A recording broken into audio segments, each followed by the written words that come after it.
Hey everybody, right on time, starting up. We got cupcakes for in class, people. Charlie, cupcakes. Grab a cupcake, Charlie. Just make sure to throw away your stuff.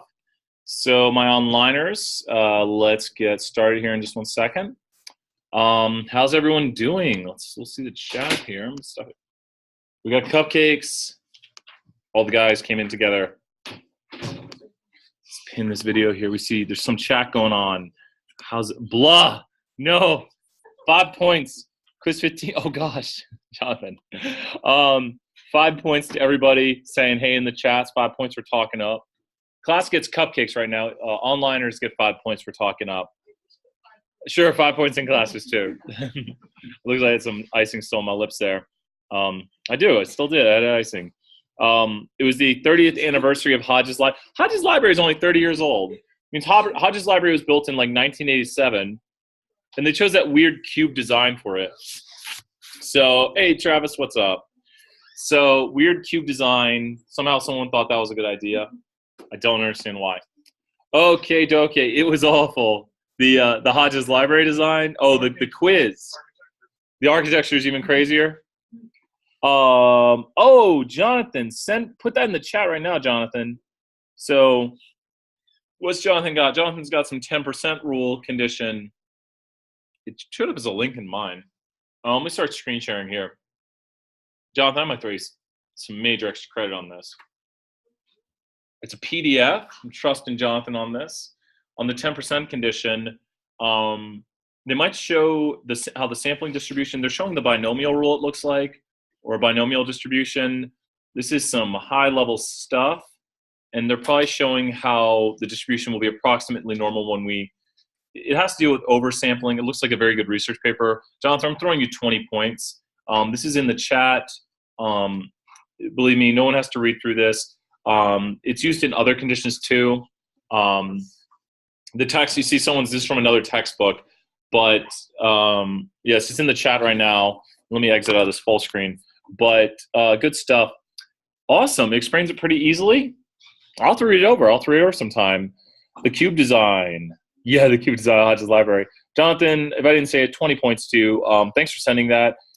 This is the 10% condition. It's in the chat right now. Trying to see. You can see the link right here, the MAUT at Texas, if you're interested in this. Let's put it in the notes. Let's go over to the, and here's the good thing we've been doing. We've been starting classes with examples lately. Did you guys like the way we started last class? We did a problem. Pro or con? Who liked that more or less? Like we got some yeses in the chat. Please tell me if you didn't like it. I'm not being like, tell me you hate me, but what do you guys think about that? Everyone's liking the examples. I'm gonna put this, Jonathan's link is going up here in the, that's wrong, is that right? That's right. So we're getting yeses. No one's saying no to the way we started last class. So we're going to start this class the same. Is it loading? My Pearson might have problems. I can teach this whole lecture from memory. My Pearson had some problems last night, but the assignment's due tonight. My Pearson's always got weird problems for some reason. It had issues earlier today. Man, what's it doing? Thank you, Lynette. 5 points, Lynette, for telling me that. I'm trying to move things closer so I can see. You were stuck in it. Maybe we might do some extensions on stuff, guys, because things do look to be weird right now. Hopefully we can get the problem done and all that stuff. Okay, yeah, it's being super weird. So with that in mind, I've got Jonathan's link in chat right here, and we'll put it in the document right here. Let's start up another example problem here. Let's say 10% condition explained. We'll put this in the document for one of our helper documents. So last class, this is kind of, we're starting up here. Let's just say this first. Any questions about what's going on in the world today? Project is due tomorrow night. Project due tomorrow night. Make sure to get it in. Don't get it late. Make sure to get it in. Ringers are off. Project due tomorrow night. Any other questions? The exam is in 10 days. In class, they're freaking out. Sorry. Yeah, a little bit. They're going crazy. This is like giggling everywhere, just like madness. I think we're all right. Okay, no one's asking any major questions. Let's start off with what are we doing today with chapter 16. Let's put a big head, or chapter 15, excuse me. Chapter 15, B. This is really chapter 15, part 2, probably a better way to talk about it. It's the second part of chapter 15, and we'll check back on my Pearson here in a moment, but we're going to start with an example problem. I'm trying to write you, we have the test in the works right now. I'm not the one writing it this time. Rejoice, if it's easier, ask me to never write a test again. You'll make my life easier. But with chapter 15, it's all about, there's an important thing to understand. In chapter 15, you know the truth, and you want to go out and sample. Does that make sense? You know the truth, and you want to go out and sample. So it's like I'm telling you, this is what the truth is. Now let's go out and sample, and what might we see? To review, if you know, like Veronica said, skip test 2. If you know that 30% of students will make an A on test 2, that's pretty good, right? In the past, 30% of Stat 2-1 students have made an A on test 2. When we go out and we do the test this year, which is kind of a sample, right? A sample of new students, what percent of students would you expect to make an A on test 2 this year? 30%. Does that make sense? We've just kind of did the old, if the true proportion is P, what would you expect to see when you sample?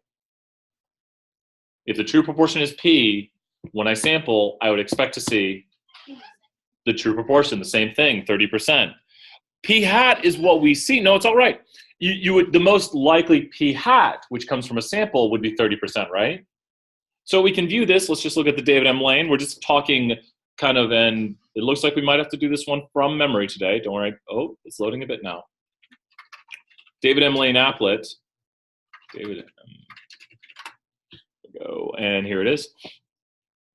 If 30% is the most likely, we would be most likely to see 30%. I'm just going to put this in as a placeholder right here. Sure. That's a placeholder. But then to find out the standard deviation, and I so wish online they could see, because I used to just write this out. They can't see that online. I can see that they can't see that. But the equation is P. Wow, in class they know it so well. They just all said P times Q over N square root, just like that. This gets us the what? The P times Q over N square root. Standard deviation for this sampling distribution. So let's say we're sampling 1,000 students. Well, then we would take P, which is 30. How do we find Q? 1 minus. They both had dead 1. P times Q over N, which is 1,000 students. Square root. Copy, paste. Done. There's your sampling distribution. So if in the past we know that 30% of students get an A on test 2, and we want to see, is this year odd with our sample, what would be something that would tell us, and let's go for 5% of the time odd. And it's really a nice number you can give me. If around what percent of the students got an A, what would be unusually low? You can tell me a nice, neat number. What would be unusually low? Dylan, 5 points right there. Nice answer, Dylan. 10% would be like, oh my gosh. 10% would be like, oh no. What did we do to them? Dylan kind of gave theoretically the right answer. What percent would be unusually low? That's what Dylan said, 2 standard deviations away, 2 standard deviations below. So look at this, 27. 27, 27.1 or 27. 27 is right below 2 standard deviations. So you could say 27 would be unusually low or 27.1, but 27 is where we might say it's unusually low. But the test could have an unusual high amount at about 33%. And remember, it's about 0.01445 or so, and that's why you're seeing this right here. These numbers, they're just going up and down the standard deviations. That was a quick review of the last class, very quick. Because the concept we're doing today is the same exact thing, but instead of asking a categorical question, today we will ask a what question? A quantitative question. Today we're going to ask a quantitative question. So let's try that out right here. Brian wants to know, or let's change it. Brian knows that the exam scores for test 2 have an average of, let's say, 81 from his historic data. this year, there are, and this will be a little bit interesting, let's say 1,000 students.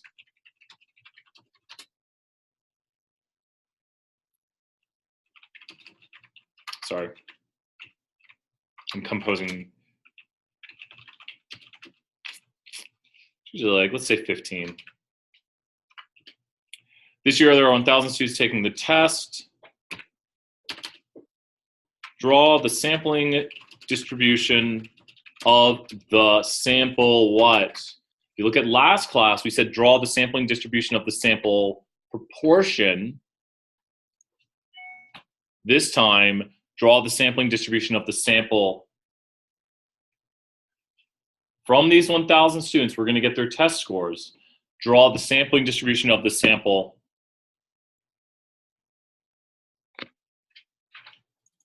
Sample what? Not that, but we have the sampling distribution of the sample proportion. This time we're going to do the sampling distribution because it's a quantitative question. The sampling distribution of the sample, say it, 20-point question. Who can get it? Start throwing out answers. It's synonymous with this right here. Mean. Isabella got it. Right there. Also, Bianca got it too. So the sampling distribution of the sample mean. Does that make sense? A sampling distribution is what you've been viewing. As in, what could happen when we go out and sample? Well, 30% is the truth. What's the most likely thing to see when we sample? 30%, the sample proportion. Now watch out because the words switch.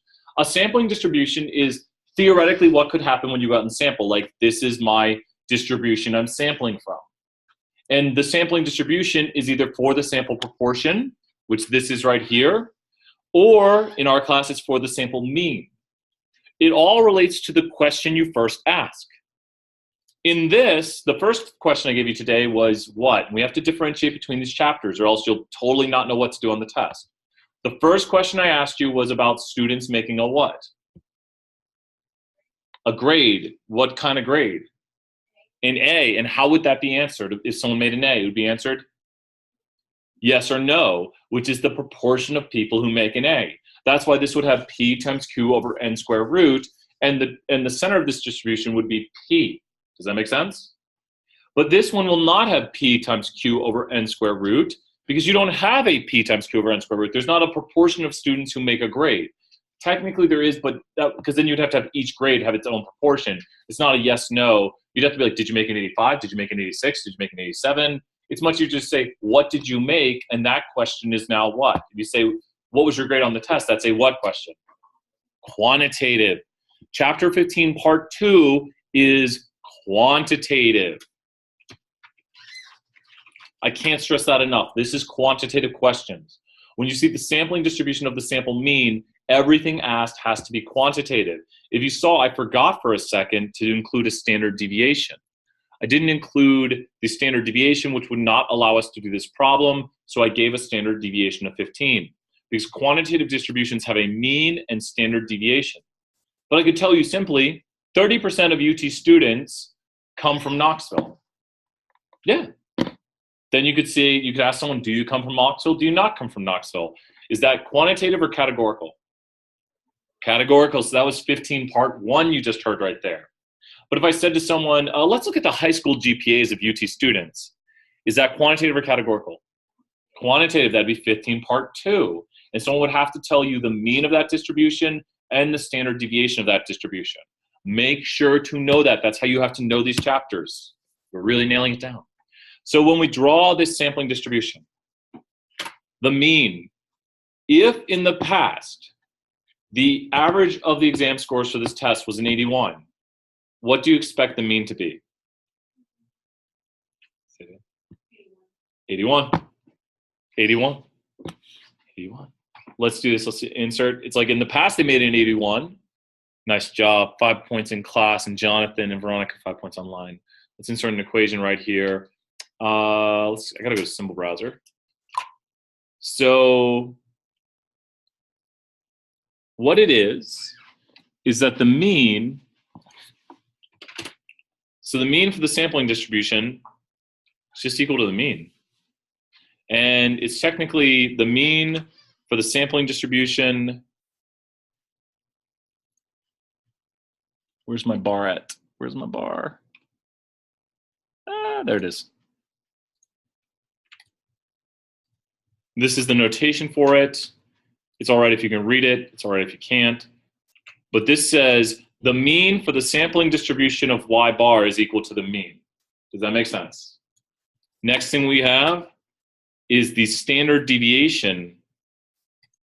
And you would love it. You'd say, Brian, this is so easy. Oh, wouldn't you love it if it was just this? Wouldn't that be so cool? The standard deviation for the sampling distribution. And I guess if we want to be correct, we should probably put in, is my sigma here? No, let me go to more symbols real quick. We're gonna put in the right symbols. Please tell me if you guys see sigma. It shouldn't be that hard to find. I could look up online too. I need to get better at, let me type in sigma symbol. We should use proper notation. Sigma symbol right here. It's a lot quicker to just Google these things and just take what you Google than to go to the Word, the advanced symbol finder in Word. There's sigma right there. The standard deviation is equal to, and it's not equal to the standard deviation. This is the one formula you have to remember for this. The standard deviation will be equal to, and you will get this on a formula sheet, but it's not hard. It's equal to the original standard deviation divided by the square root of n. Think about this. There's your p times q. There's your over n square root. But it's not the same formula. It's not the same. Because this is quantitative stuff right here. So the new standard deviation for the distribution of the sample mean, this stands for the new standard deviation for the distribution of the sample mean, that's how it's read, is equal to our original standard deviation over the square root of n. I love when these things are simply like this. Heck, let's do it like that. Can anyone tell me the new standard deviation? What'd you say? Close. 1.5. You divided it by 100. But yes, 5 points right there. Does anyone understand how you can find the new standard deviation like that? What's the square root of n for this now? 10. What's 15 divided by 10? Boom. The new standard deviation is going to be the original standard deviation divided by the square root of 10. So what does not change about this distribution? What did not change about it? The mean. And it makes sense. And I want us to think about this for a moment because we're basically just teaching the lecture here and then we'll go back and look at the notes. In this distribution, if the average grade for a student is 81, let's look at one student. What do you think they'll make? Your best guess of what they'll make? 81. What if I took like 20 students and averaged them together? What do you think the average would be? 81. But think about this. If you took a whole bunch of students and averaged them together, would it be weird if they made like a 60 on average? A whole bunch of students. That wouldn't be weird? Well, would one student making a 60 be weird? Well, let's ask this. One student makes a 20 on the exam. Are you like, whole exam's junk, Brian? No, you'd be like, okay, that's an outlier, right? But would it be odd if 100 students had an average of 20?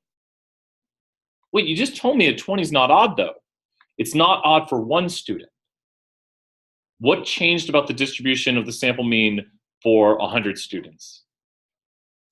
The sample size, which changes the what? Standard deviation.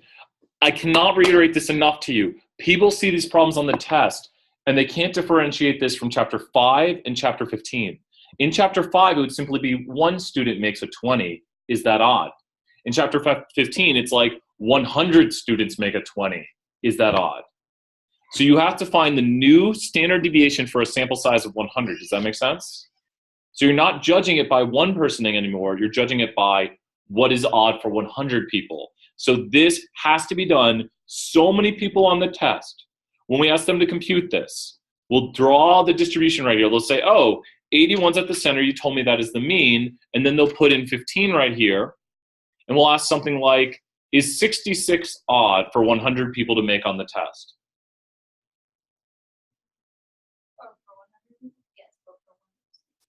Perfect answer. For one person, this is not that odd, correct?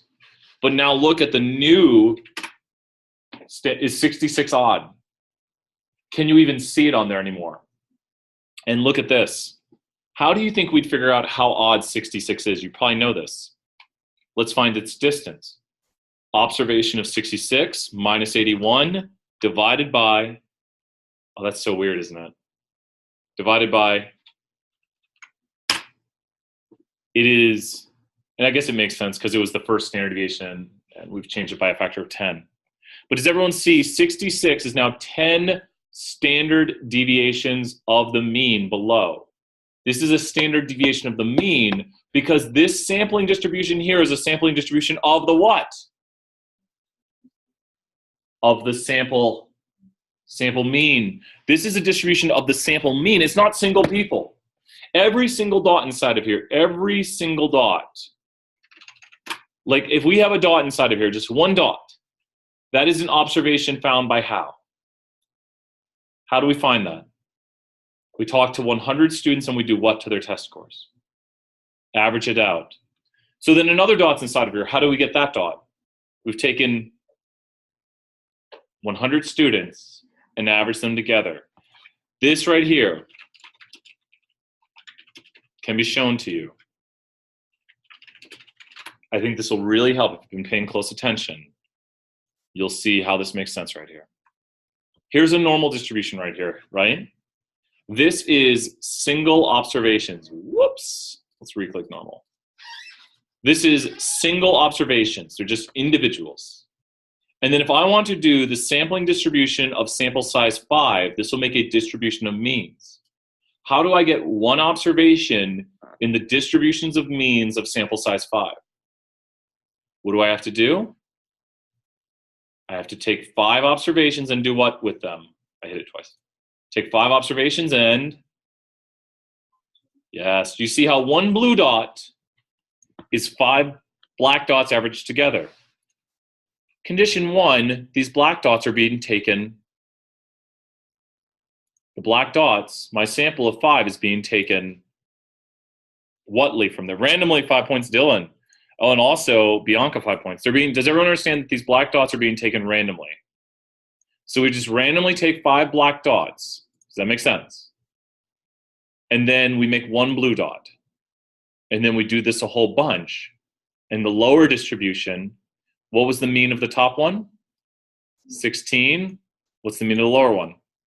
Still the mean. Exactly what you see right here. The original mean of 16 is still the mean for the sampling distribution. This stands for the mean of the sampling distribution of y bar. Does that make sense? Because that's the mean of the sample mean. So we see that the mean stays exactly the same. Did not change once. But what do we see? The standard deviation got smaller. But you know what's so cool? This is 5. Watch this. How do I get the sampling distribution of sample size 25? How do I get 1 point in there? You're seeing it. Then what do I do? So how do I get an observation in the sampling distribution of n equals 25?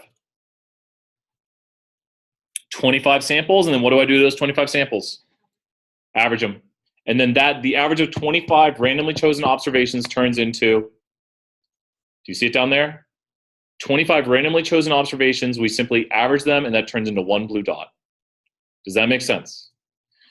Now, why did I choose 25 as my sample size when my standard deviation is 5? If my standard deviation is 5 and my sample size is 25, the new sampling distribution of the sample mean will have a standard deviation equal to,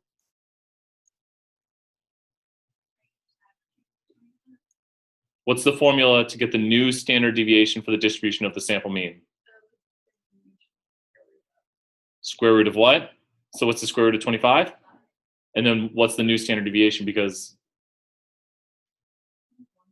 1. Does everyone see the original standard deviation was 5? Then we're going to divide that by the square root of 25, and guess what? This is a simulation here.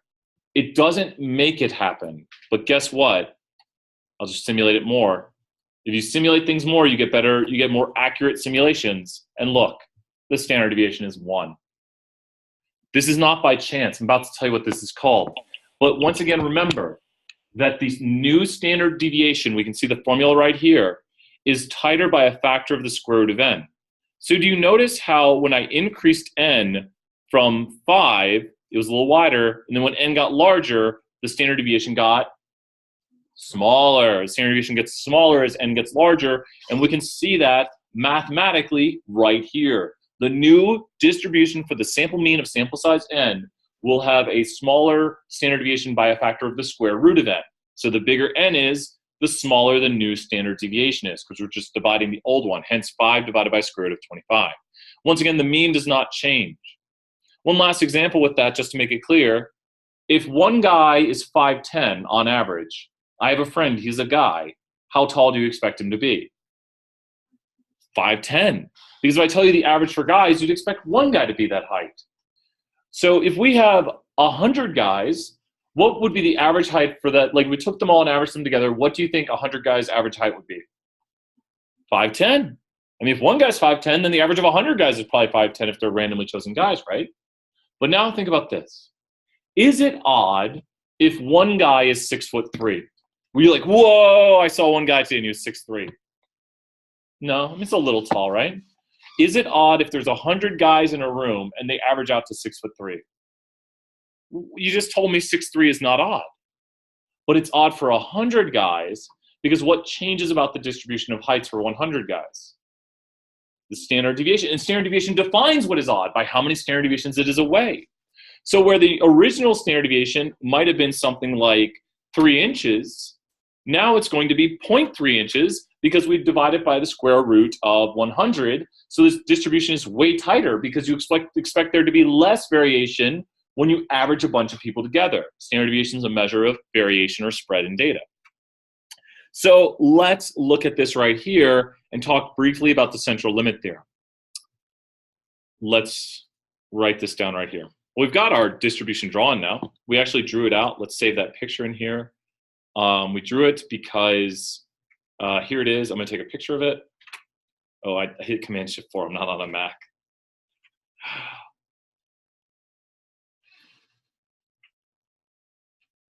I guess that'll make it clear what the answers are. We'll include that in the screenshot. Hiccups all of a sudden. Put that in here. Okay, cool. So this is our drawing right here of it. We could then talk about what is odd. Generally, questions that would come from this are, this year, Brian's class had an exam score of 83. Is that unusually high? Can anyone Z-score that for me right now? This year's Brian's class had a score of 83. Is that unusually high? Or we might pick something like, we'll do 83. Does anyone know the Z-score of 83? Take observation minus mean. What did we observe Brian's class getting? Well, no, what did we observe them getting? We observed them getting 83. What did we expect them to get? 81. What's the difference between that? Then we divide that difference by the 1.5. Observation minus mean over standard deviation. And 1.23. Nice job, Isabel, 5 points. And Bianca, 5 points. Nice job keeping up. Keep up online. Answer questions, just give yourself 5 points. I like it. So, but what we like to do is we like to choose something like 85, which would be right here. Is 85 odd? The problem is if somebody did it the wrong way and they put in 15 right here, is 85 odd right here? No. So would it be odd for, or is this, let's say this, is 90 odd? Now, this might not be normally distributed because it looks weird, but 85 and 90 would not be odd. They're not even one standard deviation away, right? But would 85 be odd here? Yes. 85 has a z-score of 2.66. This is when, and if you are confused on these questions, like which one's which? Remember, the sampling distribution for the sample mean is the average of multiple observations put together. So you would use this on something like people getting on an elevator. Is there usually like the average of 5 people's weights on an elevator? Does that sound applicable to do a problem with, like the average of 5 people's weights on it? Like if an elevator said 5 people max, and then we looked at the average weight of 5 people. How about parachutes? Is that something where you take averages? Like would you be like, oh, on average these parachutes work, or would you want to know for the individual parachutes? Individual parachutes. You're like, I don't care on average they work. I want to know for this parachute. How about for like smoke alarms or fire detectors? Would that be an on average thing? Like on average our smoke alarms work or fire detectors work? No, that sounds like individual things. So maybe if we know the battery life of fire detectors, we want to look at the individual ones, not the average for multiple ones. Does that make sense? So you have to think about the problem, like, is this an on-average thing? Or like a balcony. Does a balcony sound like you're doing it for an average for a bunch of people or for individual people on a balcony? A balcony, like for a party. Hence I'm giving away a little bit. Like, if you wanted to talk about like there's a thing at the end here that talks about a balcony. We'll get to that problem. But the difference between 5 and 15 is 5 deals with individuals. A chapter 5 problem would be like, is it unusual for Brian to score a 98 on the exam? The answer would be no, because a 98 is not 2 standard deviations above the mean. I know this is a very odd distribution. We'll talk more on that in a second. But 98 would be very unusual for the class. And if the class made a 98 on the exam, would that be very unusual? I'd be like, what? You guys would love that. But if the average score for the class was a 98, that would be unusual. But for the individual, is that unusual? Because the individual has more variation in it. The class has less variation in it because it's divided by the square root of n. So we have one more big topic to cover here, and I'm going to bring it up right here, is let's zoom in just a little bit. There we go. I like it when it's on full page. So the big topic now is central limit theorem. Is that right? Nope. Nope. There we go. You know it when you see it, or your third try. So I can't spell. Central limit theorem is what we've been seeing. The central limit theorem is going to say 2 things. The distribution of the sample mean will get tighter by a factor of the square root of n. And we've seen that. We've seen that the distribution of the sample mean will get tighter by a factor of the square root of n. Also, we haven't seen the second thing yet. The distribution of the sample mean will get more normal the larger n is. Right there. Third condition, large enough n condition. So let's talk about this right here. What does this all mean? Well, this is really going to help us see it with this applet right here. With this applet, I told you that it gets more normal. What happens if a normal becomes more normal? It'll look what? Normal. Does that look normal down here? It looks more peaked, but that one's just really tight. Does that look normal down here? It does. This one's just so tight that it's hard to see, but does it look normal? Does it look symmetric unimodal? It is normal, trust me. It's actually more normal than normal because it came from a normal, but more normal than normal is normal. So if something is normal, do we need a large n to make it more normal? No, because it's already normal. So if I do n equals 2, will it make a normal for the distribution of sample means of sample size 2? Yeah. Does that look normal? Yeah. But let's do draw your own custom. Let's go right here. Well, Brian just showed that a sample size of 2 works. So if I do a sample size of 2 here, I should get something normal, right? Because that worked last time. But this is not normal. This is right skewed.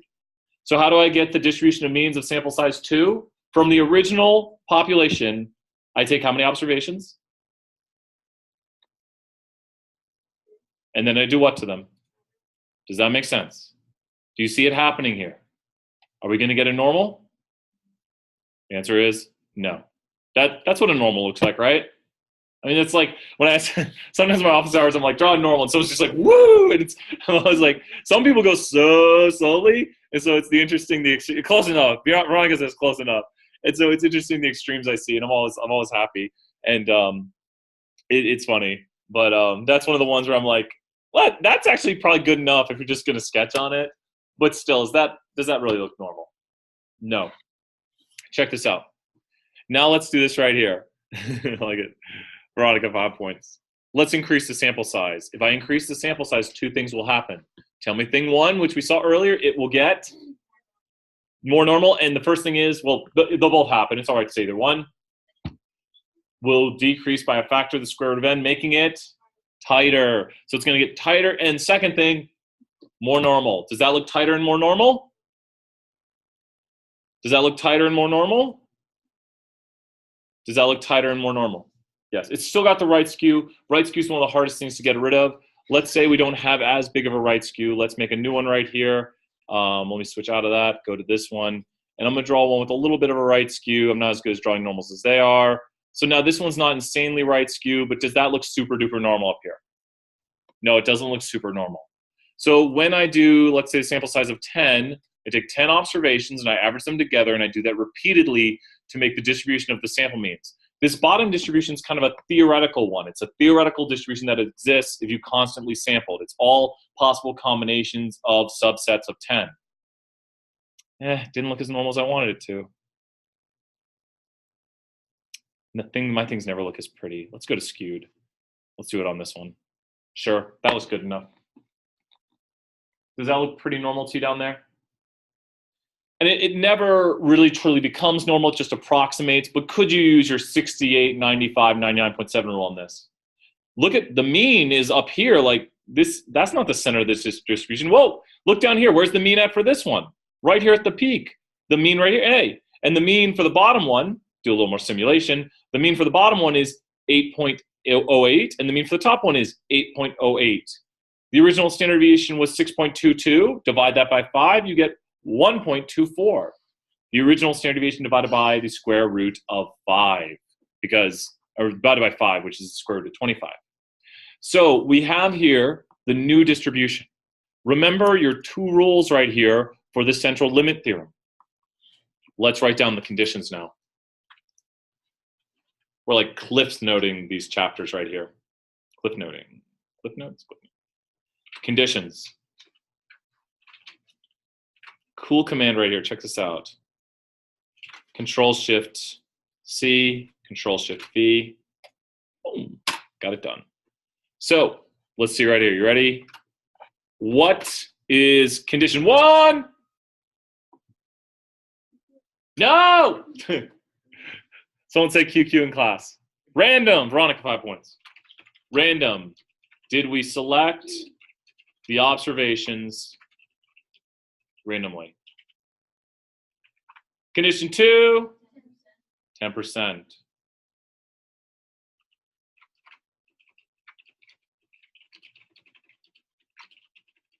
Do you remember this is less than 10% of the population right here? We have to sample less than 10%. Did we sample less than 10% of the population? Okay, wait. Before we say condition 3, what do we always do before we say condition 3? What do we do before we get to condition 3? We what? Oh, I like it. And we pause and we ask ourselves,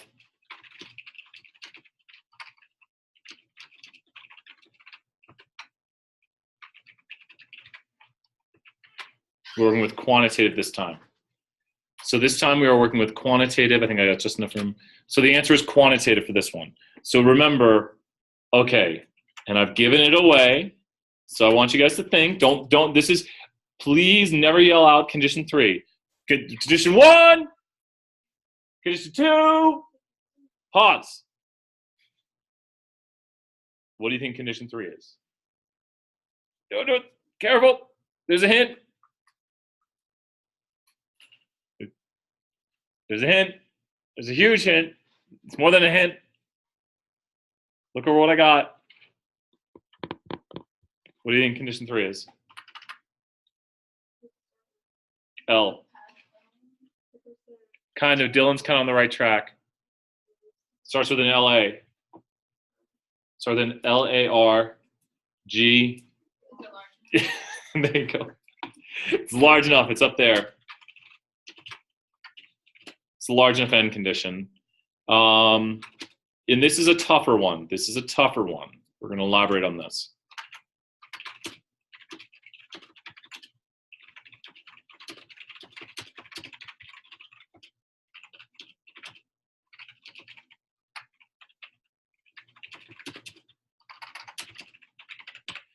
All of these conditions are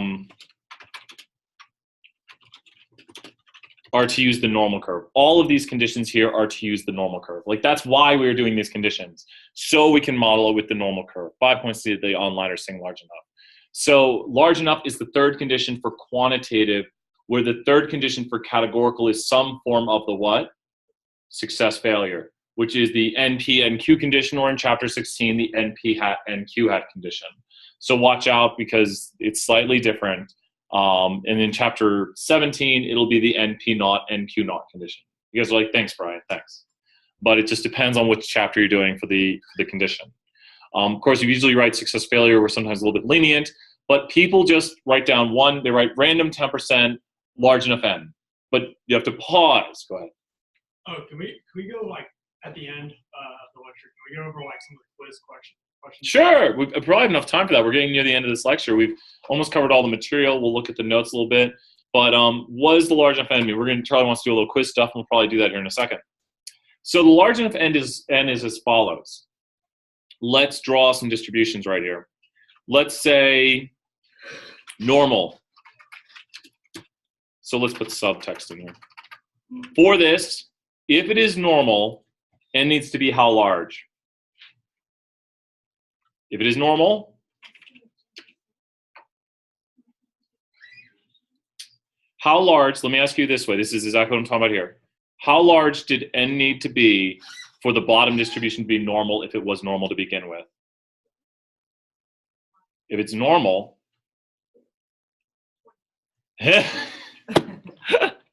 oh, wait. Just wait. Well, we talked about it earlier. Let's review what we said. If it's already normal, then any following distributions will also be normal. So how large does n need to be? It could be 1.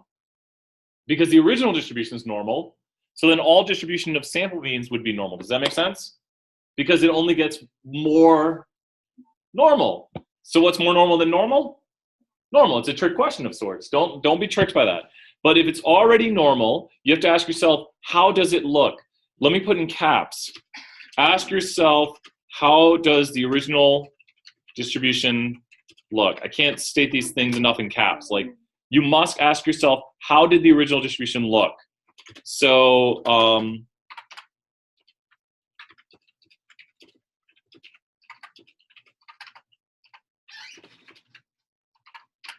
one. If it is skewed, guess what? What do you think n needs to be? And go big time. 5, 25. 5 points right there. Keep answering. Look at that. Pretty normal, right? If it's skewed. We will usually tell you this in a question.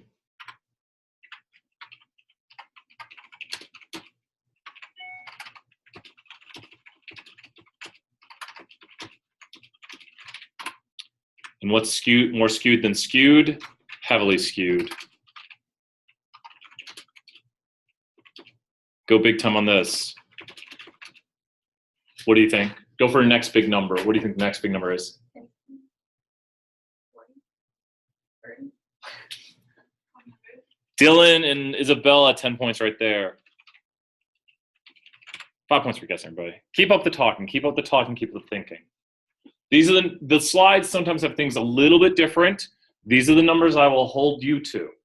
These are the numbers I go by because all of a sudden I think on the next set of notes it changes it to like 30 to 45, 50 to, it starts giving you all these numbers to memorize that basically mean nothing.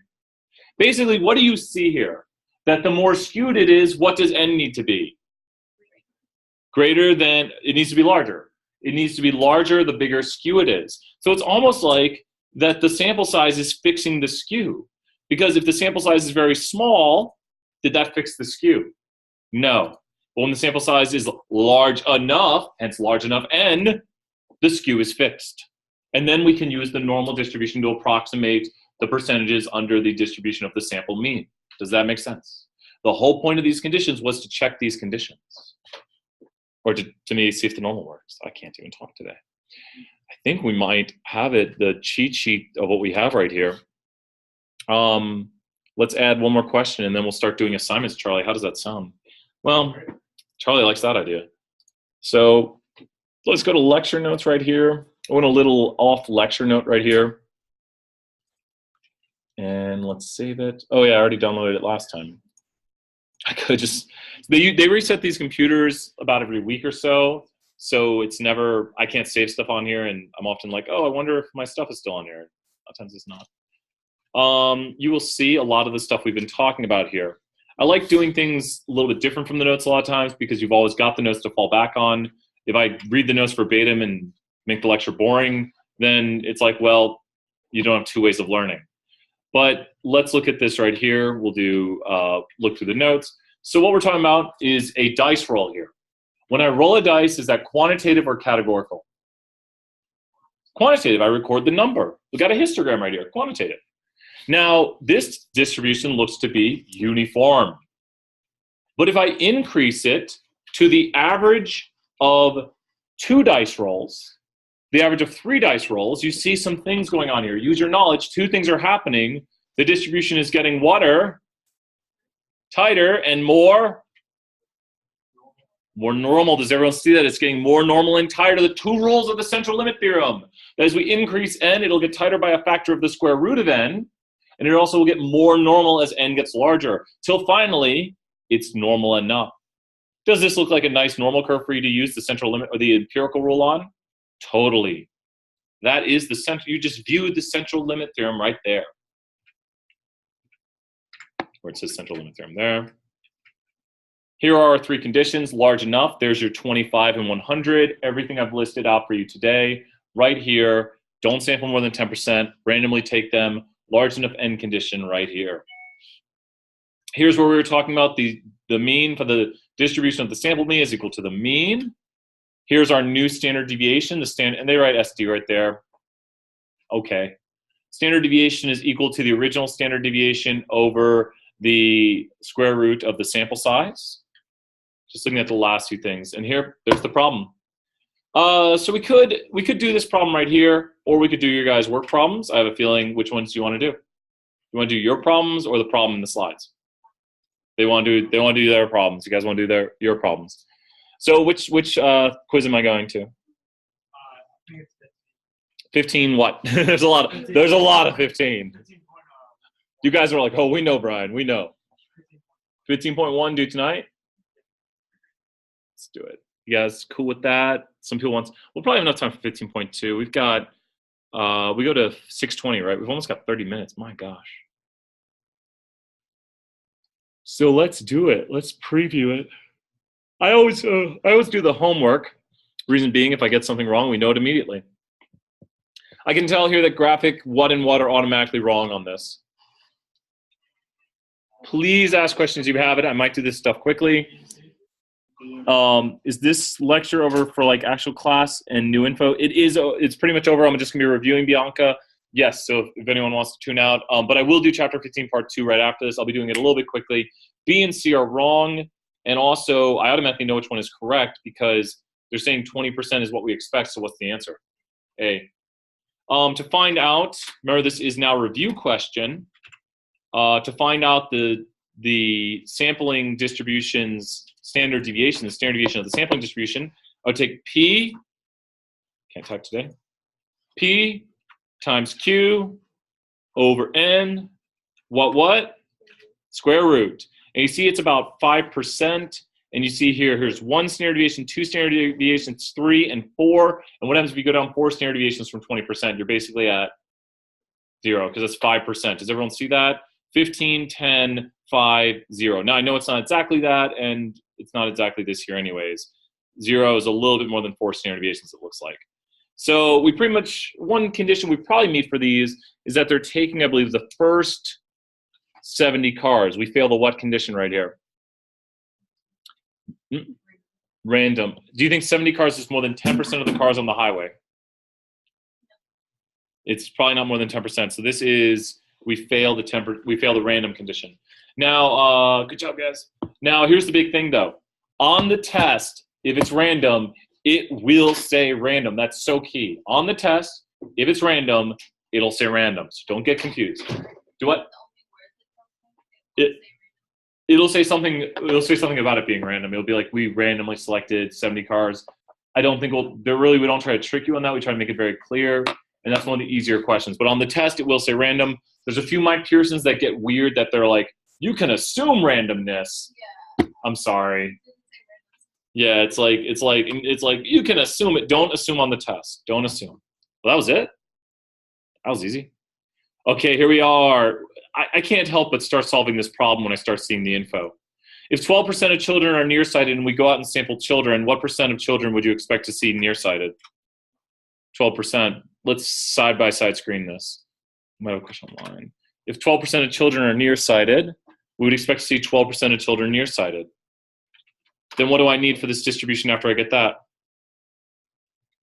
Remember, nearsighted is a yes-no question. Standard deviation. P times Q over N square root. Copy, paste, done. Let's take a look. I think someone already said C. I like it. We probably meet the success failure condition. If you want to check the success failure condition, check 12% of 183. I just did NP. And of course, NP and NQ add up to 183. So NQ is something like 161.04. You could simply find it by subtracting 183 minus this. And there it is right there. But they're both greater than 10. I think the answer is D, they're telling me. Assume these children are typical. It is. It gets so weird on some of these, right? So here we go. Look at our distribution right here. 12% at the center. And I see 0.48 right there. Does everyone see I already drew it out? Don't guess. Be able to draw it. Like literally, I have the answer right here. Know how to solve P times Q over N square root. And now this one gets people at the bottom. There should be one more. Continue. This one right here gets people a lot. But think about this. What is 5% of 200? 10. So I bet you that's my answer, and let me explain. The reason being is they're using 3 standard deviations right here. They're using, this is 3 standard deviations down, and you can see this right here. But if you take exactly 0.48% of 183, you'll get 8.78, and that rounds to 9. So all I did was take this percent right here and times it by this, because that would be 4.8% of the 183 children. So, and it rounds to 5, that rounds to 200. It's very close to 10, but I rounded everything up, so of course the number's gonna be a little bit bigger. Please ask a question if you have a question on any of these. Everyone's doing all right though, right? Make sense? If someone's like, slow down, question, it's fine. Okay, our bank knows that 6% of people don't pay their loans on time. We go out and we give loans to 200 people. What percent do you expect to not pay loans? Does that make sense? If we know 6% of people don't pay loans on time, what percent of people do we expect not to pay loans? 6%. That'd be the most likely thing. Does that make sense? Now, how do we find the standard deviation? Nice job.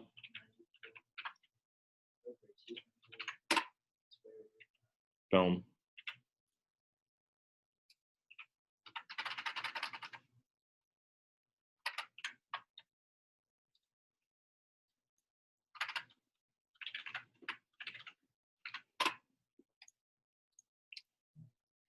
And which assumptions are met? I think they're all met, right? Because these are random people we're giving loans to. You have to assume that with reasonable assumptions. Does 200 loans sound like less than 10% of all the loans we give out? Here's a good question, and it does to me. We probably give out a lot of loans. We're not a small bank. Here's a good question. How many people do you expect to not pay back their loans on time? Sit. 5 points right there, 12. Does everyone see how we found that out? Because 6% of 200 is 12. So all you're saying is if 6% don't pay back their loans on time, I expect 12 people, which is 6%. That's the expected value. So that would be 12 and then 188. Both are greater than 10. We pass success failure. Boom. So is it how likely is it that 9%? 9% is a z-score of about, I want to get close. It's going to be right about here. And that's going to be about, I say 4%. So let's say above, there's light shining in here today. So I say 4%. And there it is right there. Close. I wonder if I would have gotten it if we could have put in 4. I should have just put it in. I should have just said, I'm going to guess this. 4%. Would have got it. Would have got it right. Does everyone see that this is the sampling distribution of what we expect to happen on average if 6% are expected to not pay back their loans? It would be unusual if around 9.4 did not pay back their loans, which would be that would be out of the 200 people, that would be 19 people about. Does that make sense? To find that out, you would simply take 0.094 times that by 200, and you get almost 19 people. So it would be very unusual if more than 19 people out of these 200 did not pay their loans back on time. That would be unusually high. So, and that would be because it has a z-score greater than 2. Okay, right here, we're almost to the last one, which people hate. The freshman retention rate is 74%. So if that's the national retention rate, what would we expect for our school?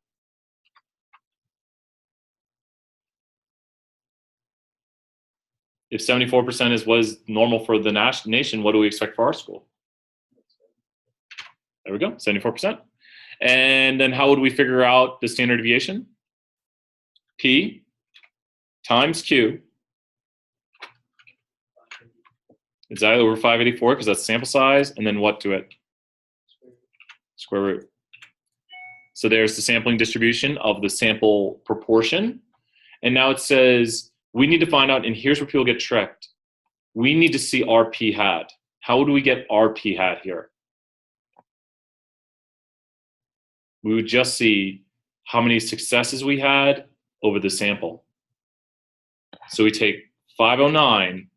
Here's a formula I haven't heard me say before, is x over n, number of successes over number of trials, and our p hat is 87%. And look, do you see 87% on this graphic?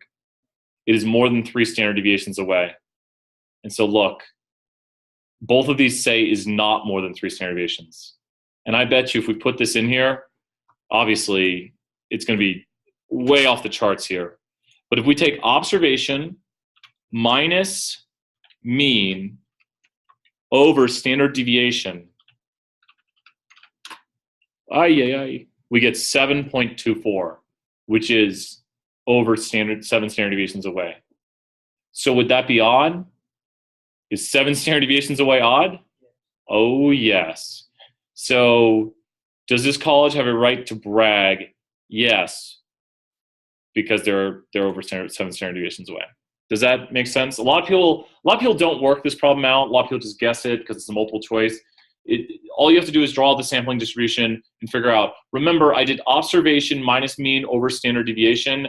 I took our observed of, let's say, was it like 87%, minus the mean of 74%, and then I subtracted this right here, which is the standard deviation, or divided by, I divided by observation of 84% minus the mean of 74% divided by the standard deviation. Now, I forgot what my observation was. Observation was, once again, 509 divided by 584, and it was 87%. But that's how much I observed our college having. I then subtract the mean of 74%, and I divide by the standard deviation of what we got for the sampling distribution of the sample proportion, and we get that right there. So that's very unusually high. Going on, Apple truck time. So we work for a crooked Apple truck company. And for this crooked Apple truck company, we're going to deliver our apples to Walmart. And we know that what percent of our apples are bad. We know for a fact that what percent of our apples are bad? 8%. Does everyone see down here where it says, suppose the fact that 8% of your apples are bad? So is this P or is this P hat? It's a fact that 8% are bad on the truck. That's P, which, what should we see? We should see the true proportion. If 8% of the apples are bad, what's the most likely proportion to see when we sample the apples? 8%. Now we want to see how odd something is. To figure out how odd something is, we must have a what? To figure out how odd something is, we must have a what to compare it? Standard deviation, P times Q over N square root. P times Q over N square root. Wow, look at this. Do you see where 4%'s at?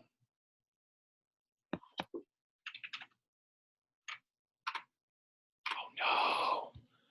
Is it 4%? It's so close. Got it. You guys could have guessed that though, right? Where's 4% at? Look at this. If we want to see below 4%, where's 4% at? It's basically at where? It's almost exactly at how many standard deviations? What's below 2 standard deviations? No. Below 2 standard deviations is what percent of the data? Oh, look, it was 2 point. If you guys had just entered in 2.5, you would have been right. Does that make sense? Why I was able to guess this? And I was kind of using more exact stuff. I should have just put in 2.5 and that would have been right. You guys could have gotten that one, but does it make sense what you're connecting right here? That if 8% of the apples are bad, is it possible they could find less than 4% bad? Yeah, I mean, they're going to take these apples off the truck. They're taking 175 apples, and they could accidentally get a bunch of good apples randomly, right? But what's the most likely amount of bad apples for them to see? What percent? 8%. It's unlikely that they would see this. It would only happen about 2.5% of the time. And that's because it's 2 standard deviations away. Basically, it's basically 2 standard deviations below the mean. That was so awesome the way that one turned out right there. So we got 100 on that. Let's do the second one. I think we have enough time to do it. We might be able to do the whole second assignment. Do all the assignments right here. We'll get it all done, Charlie.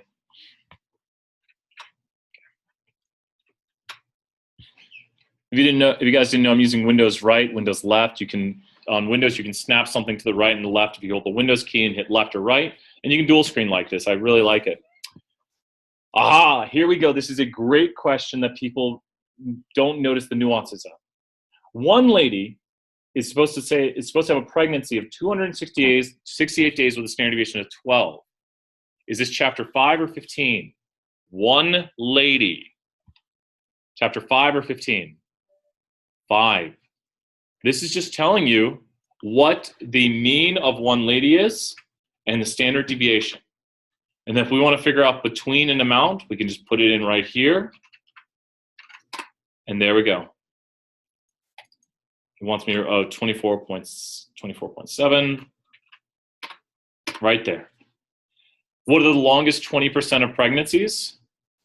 Let's put in here. And now we can get the longest 20%. Is this the longest or is this the longest? A or B? A, B. A. That's the longest 20% of pregnancies. Copy, paste, 1 decimal. Oh, whoops. Okay, that worked. Now here's where we switch. This is, you have to watch out. Do you see, let Y bar represent the mean of their pregnancies? So we're no longer talking about one lady. We're talking about the average pregnancy for how many ladies? Do you think they're all going to have long pregnancies? Do you think they're all going to have quick pregnancies? What do you think the average for their pregnancies will probably be? 268. I mean, if one person has that pregnancy on average, then probably a whole bunch would have it. What do you think the standard deviation will be? It'll obviously be water to the last one. Tighter. So let's take the square root of 30 and divide 12 by the square root of 30. And here we have our new standard deviation. 12 divided by the square root of 30. And once again, that's in our notes that we've been taking for today, which is the original standard deviation of the square root of n. Remember, and this is the thing people forget about these problems, is for these problems right here, you are doing multiple people averaged together. This is 30 women averaged together. So now I'm going to change these standard deviations right here over to the new stuff. What is the probability of all these women having a pregnancy longer than 269? 269 would be about here, I don't know, 30%. So let's say greater, is that less than? Oh, then it's going to be about 80%. Less than 269, and that's 67.6%. This is not fair. Do you see how it says, before it had me entering in percentages, and now it wants decimals? That's really not fair. So watch out, guys, because in the first part, you had to do percentages, and then the bottom, you have to do decimals. Not fair. Okay, how we doing, everybody? Let's finish it up. So here we are, we're with some cars now. With these cars, we're going to test the emissions of the cars. We work for a car company that has 70 cars. Does this sound like we're talking about one car or the average of a bunch of cars? Average of a bunch. And it even gives you a mean and standard deviation. This is a huge clue that you are doing chapter 15, part 2. That is a huge clue right here that this is chapter 15, part 2, when you literally see mean and standard deviation, because the previous one, part 1, would have to give you only a what. It would only have to tell you the what. Like if we said something about the cars being blue, it would give you the proportion. Chapter 15, part 1 will give you the proportion. Chapter 15, part 2 will give you the mean and standard deviation. And then you can use the following formulas right here. So now, let's see here. We are going to use the normal model. We need to take our original distribution, our original standard deviation, excuse me, divided by the square root of n. I don't know the square root of 70 off the top of my head, so I got to do it. It's like 8.6, 8.4. So we take standard deviation of 0.6 divided by the square root of 70, new standard deviation. How many decimals did it want? 3. So that'll go to 2. And then the new mean will be the old mean. If one car has this emission, then a bunch of cars are expected to have this emission. And it's really great when you draw this here, you can usually guess these answers.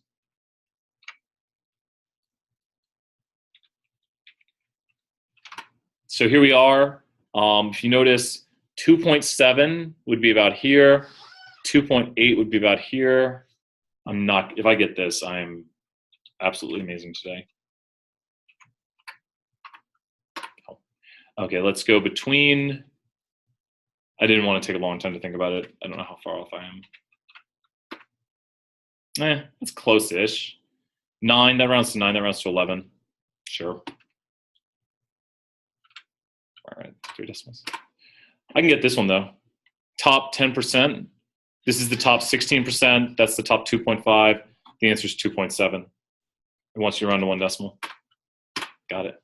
The top 10%, once again, from here up is the top 16. Does that make sense? From here up is the top 2.5. The top 10% would be somewhere in here, so it's around 2.7. It only wanted to 1 decimal. So if you want to see that real quick,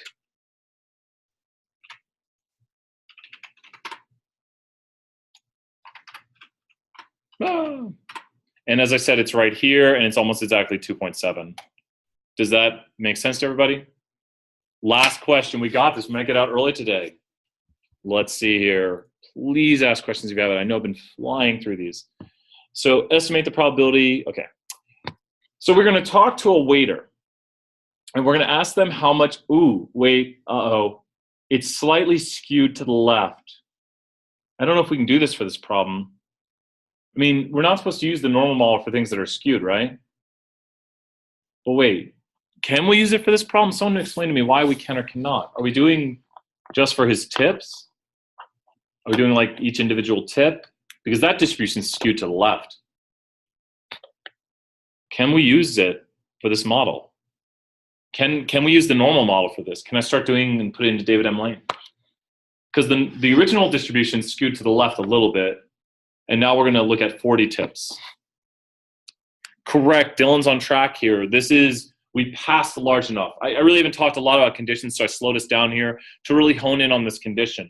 That one, these have to be random tips. They have to be random tables, random parties. Like he's not having like, it's not like the NBA finals weekends and a bunch of celebrities are in town and he makes ridiculous money. Does that make sense? This is just any old weekend, any old 40 tables randomly selected from the tables he randomly gets. Does that make sense? 10% means this is less than 10% of all the tables he could ever wait on. Pretty much this is an infinite population, so we can't violate that because he could infinitely wait on tables. You can't oversample an infinite population like basketball free throws or waiting on tables. You could oversample students at University of Tennessee, though, because they're not infinite. Large enough n, once again, it tells us, and this is the hardest condition for people to do on the test, because it says it is slightly skewed to the left. My answer on the test would read as follows. We passed the large enough n condition because our sample size is 40. The original distribution was only slightly skewed. We would need a sample size larger than 25, which we have. I could maybe say that a little bit better. I'll try again. Since the original distribution is slightly skewed to the left, we must have a sample size of at least 25. Our sample size is 40, thus we pass. Does that make sense? I told you the shape of the original distribution. I told you the requirement. And then I told you if we meet it by talking about the sample size. It's basically 3 things. Tell me the shape. It's skewed to the left. Tell me the requirement. 25. Do we meet it? Yes, and it's 40. That is the hardest condition for people to get right on the test, and it applies to quantitative data. So let's draw this distribution for him. We'll help him out here. We're going to take the original. Well, if he makes an average of $8.30 on one table, what do you expect him to make on a bunch of tables? $8.30 on average. And then what do we do to his original standard deviation? We take the original standard deviation and divide it by the square root of 40. So the standard deviation of 5.7 divided by that. Anyone ever wait tables and get stiffed, get no money on a tip? Yep. Did it happen over 40 tables in a row? No, you'd be like, what is going on? So you could have a very bad tip on one table, but it's very unlikely to have a very bad tip on 40 tables on average, because it'll average out. It generally does, hopefully.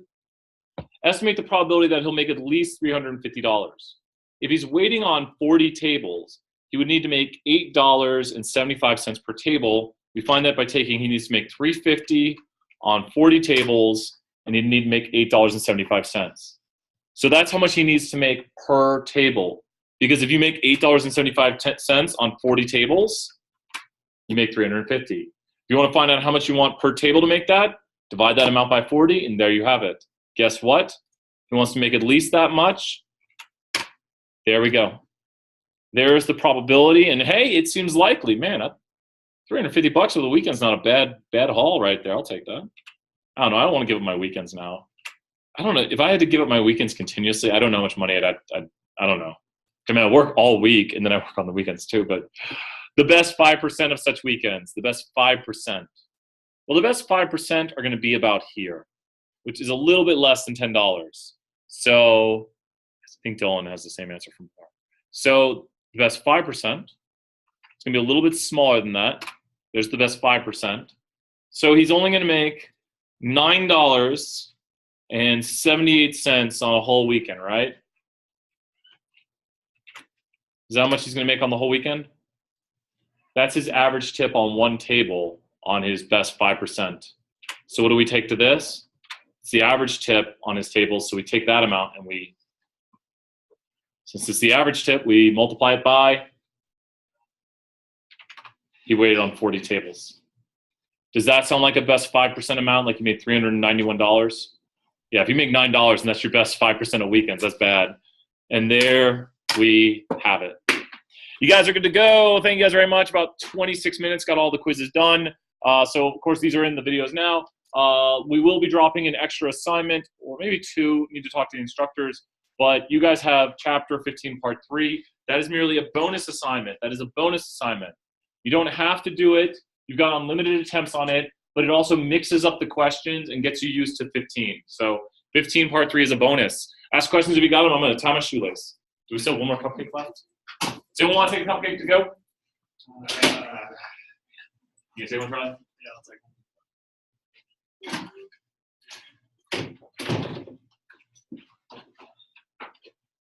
I'm ruining my dinner.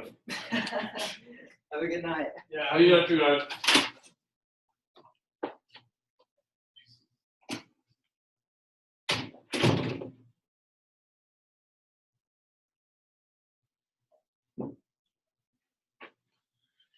Hi. I see a question, Travis. Will the Word document that I did in class be posted online tomorrow? Yep. Let me post it right now, Travis, if I can. Good question, Travis.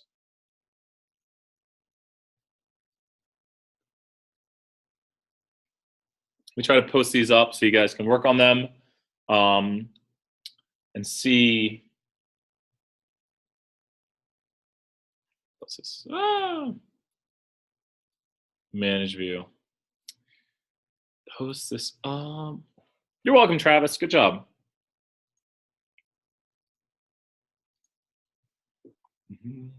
This PC. Sure.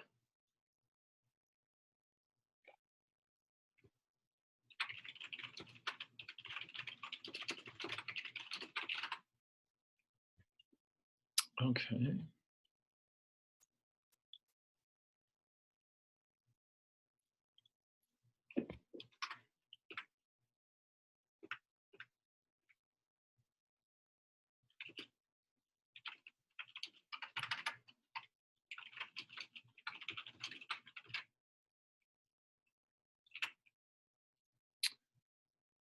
go.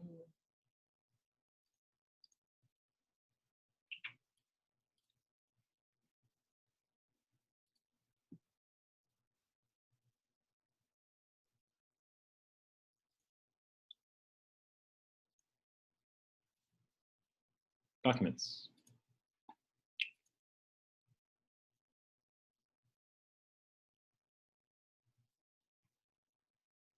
Oh, thought I scrolled down. Okay. Well, it's getting posted, everyone. I'll convert the lecture. What is going on with this? What the heck is this?